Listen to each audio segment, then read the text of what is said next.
Joshua chapter 21.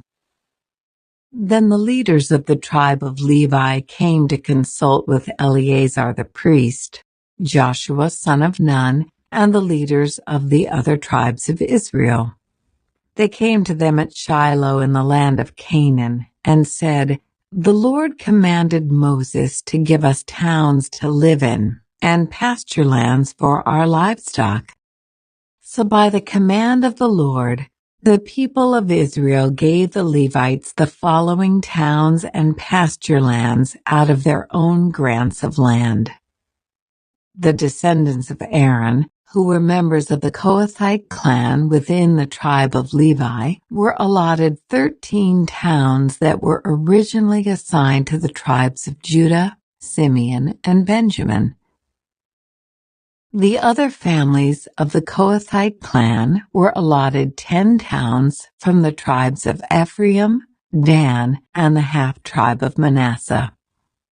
The clan of Gershon was allotted 13 towns from the tribes of Issachar, Asher, Naphtali, and the half-tribe of Manasseh in Bashan.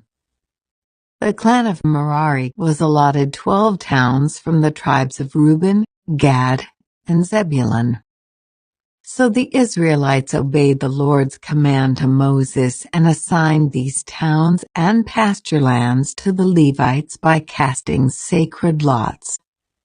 The Israelites gave the following towns from the tribes of Judah and Simeon to the descendants of Aaron, who were members of the Kohathite clan within the tribe of Levi, since the sacred lot fell to them first.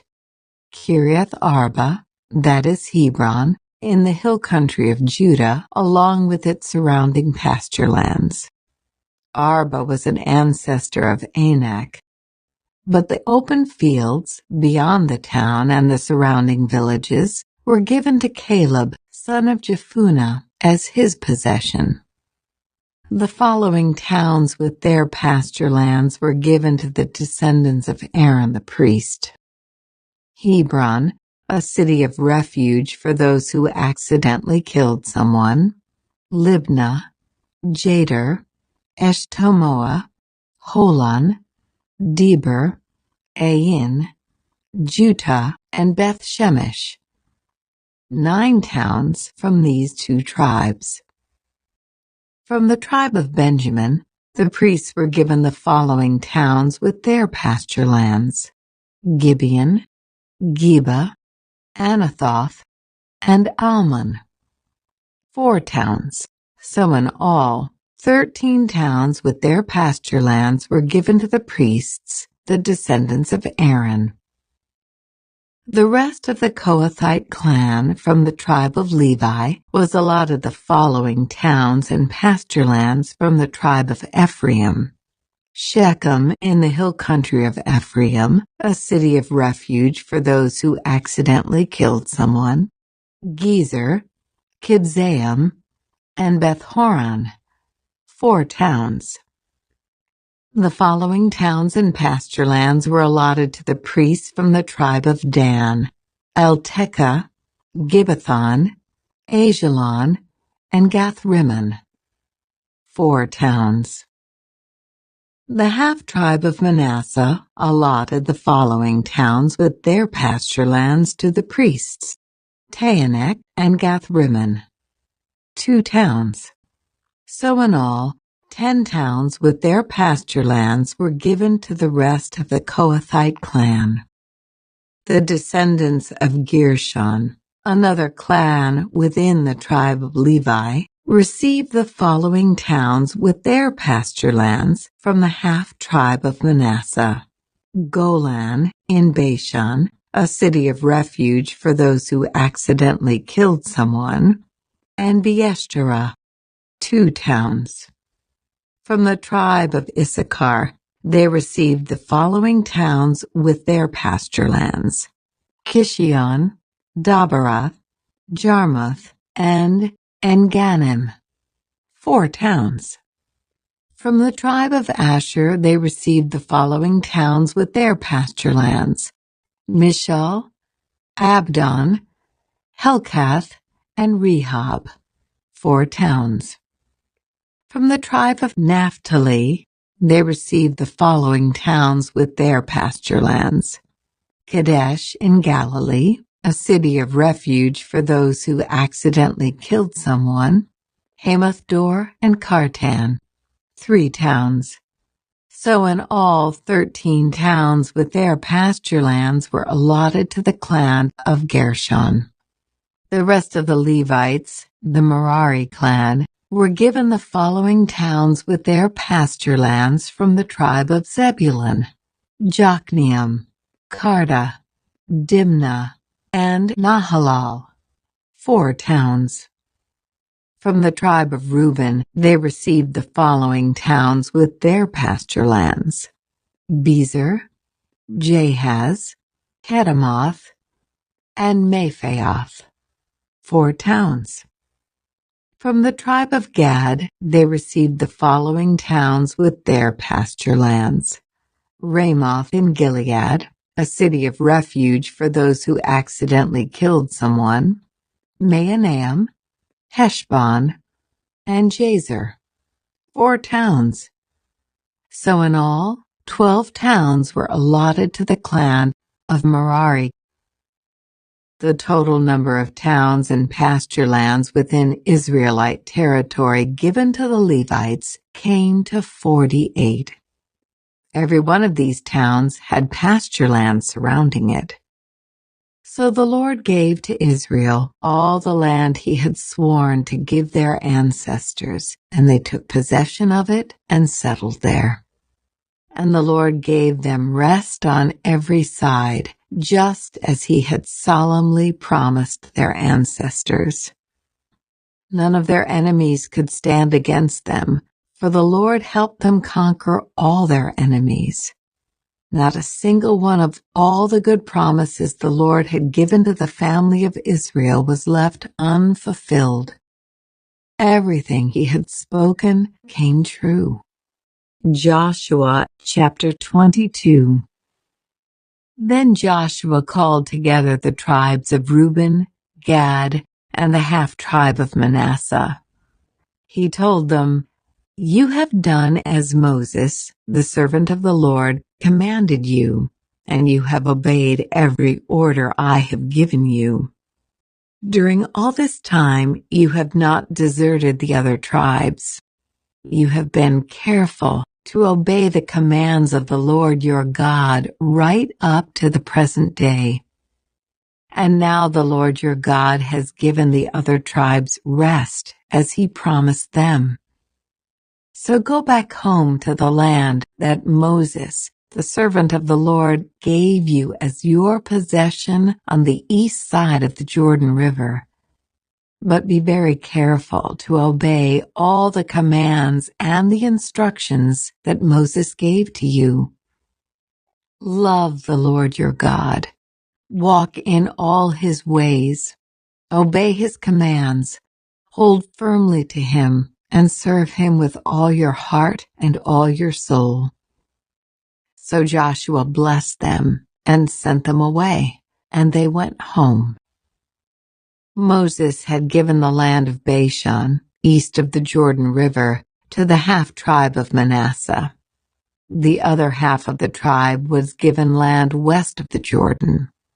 As Joshua sent them away and blessed them, he said to them, "Go back to your homes with the great wealth you have taken from your enemies, the vast herds of livestock, the silver, gold, bronze, and iron, and the large supply of clothing. Share the plunder with your relatives." So the men of Reuben, Gad, and the half-tribe of Manasseh left the rest of Israel at Shiloh in the land of Canaan. They started the journey back to their own land of Gilead, the territory that belonged to them according to the Lord's command through Moses. But while they were still in Canaan, and when they came to a place called Geliloth, near the Jordan River, the men of Reuben, Gad, and the half-tribe of Manasseh stopped to build a large and imposing altar. The rest of Israel heard that the people of Reuben, Gad, and the half-tribe of Manasseh had built an altar at Geliloth at the edge of the land of Canaan, on the west side of the Jordan River. So the whole community of Israel gathered at Shiloh and prepared to go to war against them. First, however, they sent a delegation led by Phinehas, son of Eleazar the priest, to talk with the tribes of Reuben, Gad, and the half-tribe of Manasseh. In this delegation were 10 leaders of Israel, one from each of the 10 tribes, and each the head of his family within the clans of Israel. When they arrived in the land of Gilead, they said to the tribes of Reuben, Gad, and the half-tribe of Manasseh, "The whole community of the Lord demands to know why you are betraying the God of Israel. How could you turn away from the Lord and build an altar for yourselves in rebellion against him? Was our sin at Peor not enough? To this day we are not fully cleansed of it, even after the plague that struck the entire community of the Lord. And yet, today, you are turning away from following the Lord. If you rebel against the Lord today, he will be angry with all of us tomorrow. If you need the altar because the land you possess is defiled, then join us in the Lord's land, where the tabernacle of the Lord is situated, and share our land with us. But do not rebel against the Lord or against us by building an altar other than the one true altar of the Lord our God." Didn't divine anger fall on the entire community of Israel when Achan, a member of the clan of Zerah, sinned by stealing the things set apart for the Lord? He was not the only one who died because of his sin. Then the people of Reuben, Gad, and the half-tribe of Manasseh answered the heads of the clans of Israel, "The Lord, the Mighty One, is God. The Lord, the Mighty One, is God. He knows the truth, and may Israel know it too. We have not built the altar in treacherous rebellion against the Lord. If we have done so, do not spare our lives this day. If we have built an altar for ourselves to turn away from the Lord, or to offer burnt offerings or grain offerings or peace offerings, may the Lord himself punish us." The truth is, we have built this altar because we fear that in the future your descendants will say to ours, "What right do you have to worship the Lord, the God of Israel? The Lord has placed the Jordan River as a barrier between our people and you people of Reuben and Gad. You have no claim to the Lord. So your descendants may prevent our descendants from worshiping the Lord." So we decided to build the altar, not for burnt offerings or sacrifices, but as a memorial. It will remind our descendants and your descendants that we too have the right to worship the Lord at his sanctuary with our burnt offerings, sacrifices, and peace offerings. Then your descendants will not be able to say to ours, "You have no claim to the Lord." If they say this, our descendants can reply, "Look at this copy of the Lord's altar that our ancestors made. It is not for burnt offerings or sacrifices. It is a reminder of the relationship both of us have with the Lord. Far be it from us to rebel against the Lord or turn away from him by building our own altar for burnt offerings, grain offerings, or sacrifices. Only the altar of the Lord our God that stands in front of the tabernacle may be used for that purpose." When Phinehas, the priest, and the leaders of the community, the heads of the clans of Israel, heard this from the tribes of Reuben, Gad, and the half-tribe of Manasseh, they were satisfied. Phinehas, son of Eleazar the priest, replied to them, "Today we know the Lord is among us, because you have not committed this treachery against the Lord as we thought. Instead, you have rescued Israel from being destroyed by the hand of the Lord." Then Phinehas, son of Eleazar the priest, and the other leaders left the tribes of Reuben and Gad in Gilead and returned to the land of Canaan to tell the Israelites what had happened. And all the Israelites were satisfied and praised God and spoke no more of war against Reuben and Gad. The people of Reuben and Gad named the altar Witness, for they said, "It is a witness between us and them that the Lord is our God too." Joshua chapter 23. The years passed, and the Lord had given the people of Israel rest from all their enemies. Joshua, who was now very old, called together all the elders, leaders, judges, and officers of Israel. He said to them, "I am now a very old man. You have seen everything the Lord your God has done for you during my lifetime.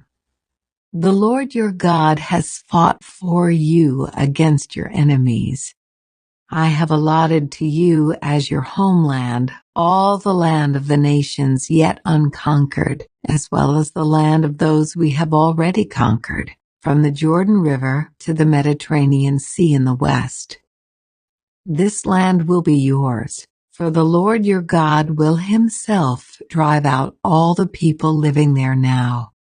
You will take possession of their land, just as the Lord your God promised you. So be very careful to follow everything Moses wrote in the book of instruction. Do not deviate from it, turning either to the right or to the left. Make sure you do not associate with the other people still remaining in the land. Do not even mention the names of their gods, much less swear by them or serve them or worship them.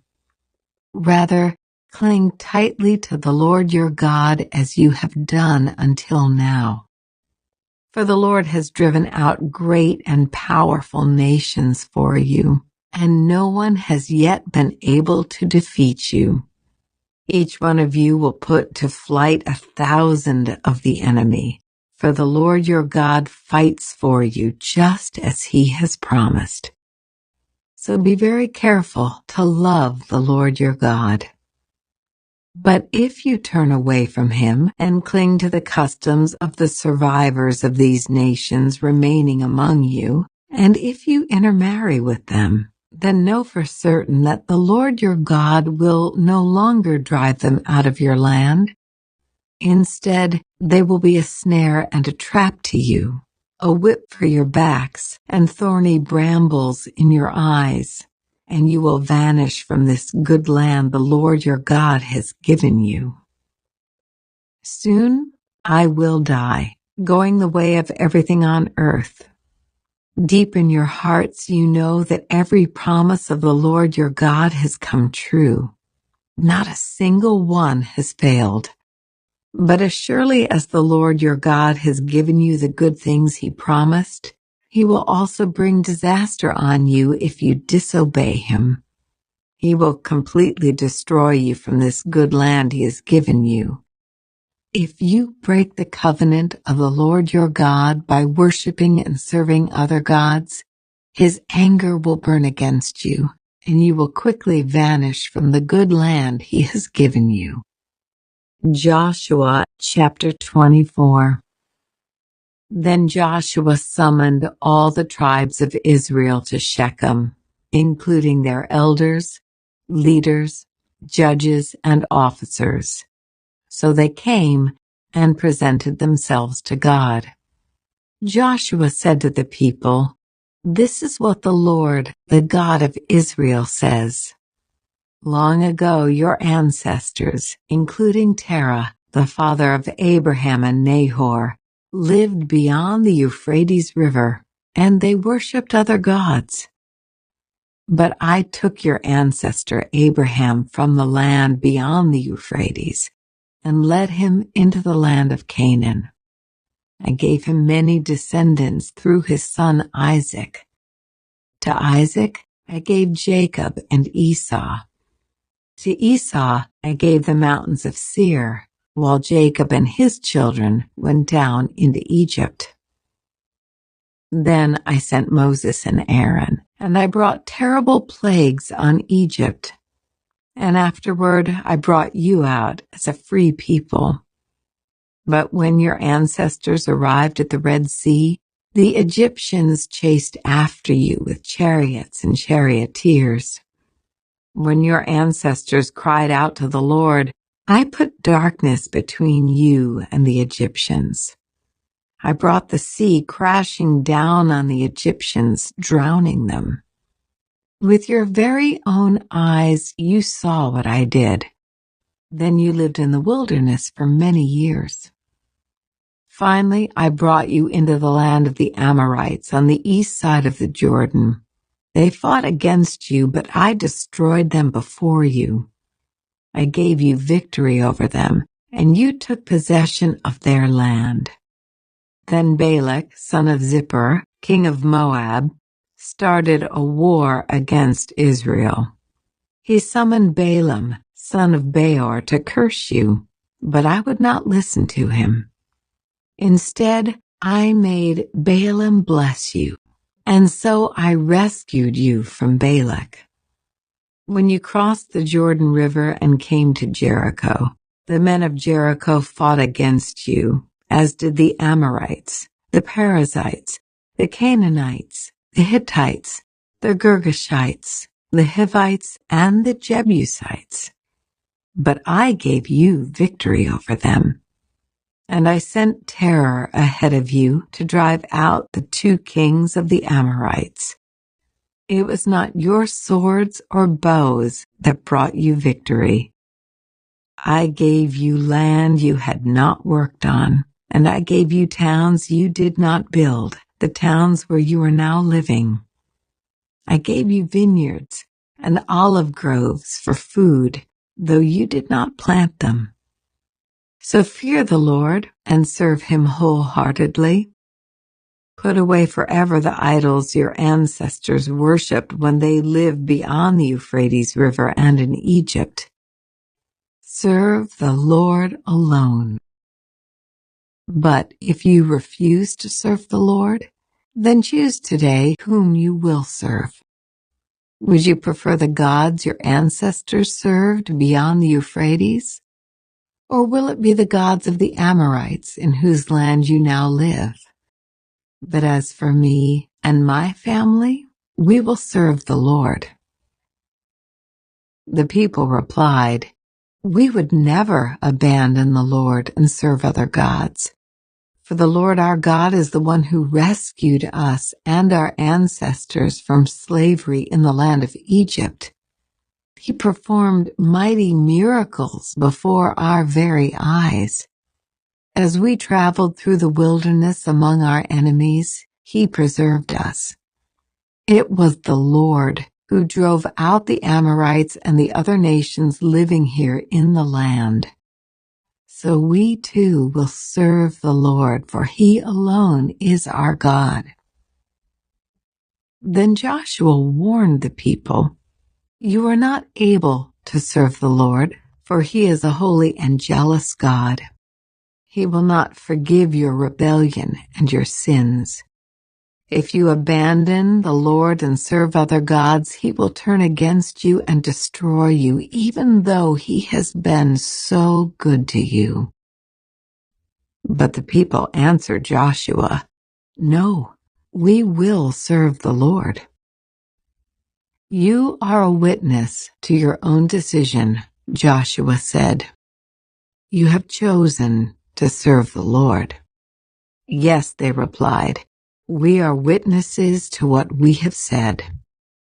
All right then, Joshua said, "Destroy the idols among you, and turn your hearts to the Lord, the God of Israel."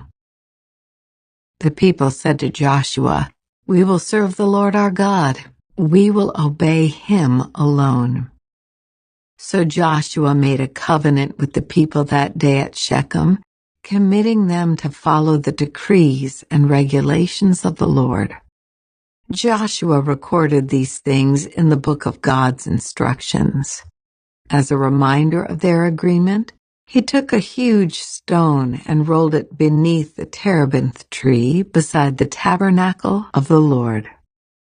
Joshua said to all the people, "This stone has heard everything the Lord said to us. It will be a witness to testify against you if you go back on your word to God."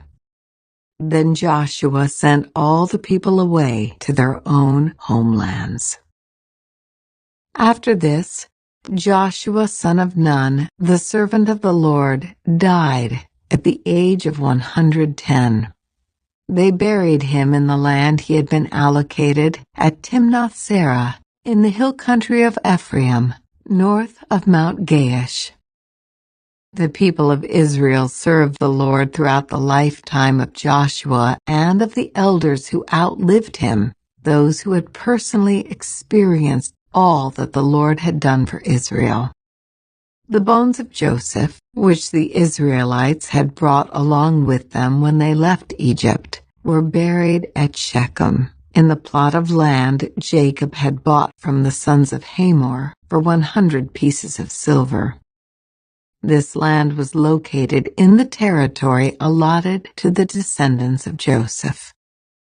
Eleazar, son of Aaron, also died. He was buried in the hill country of Ephraim in the town of Gibeah, which had been given to his son Phinehas.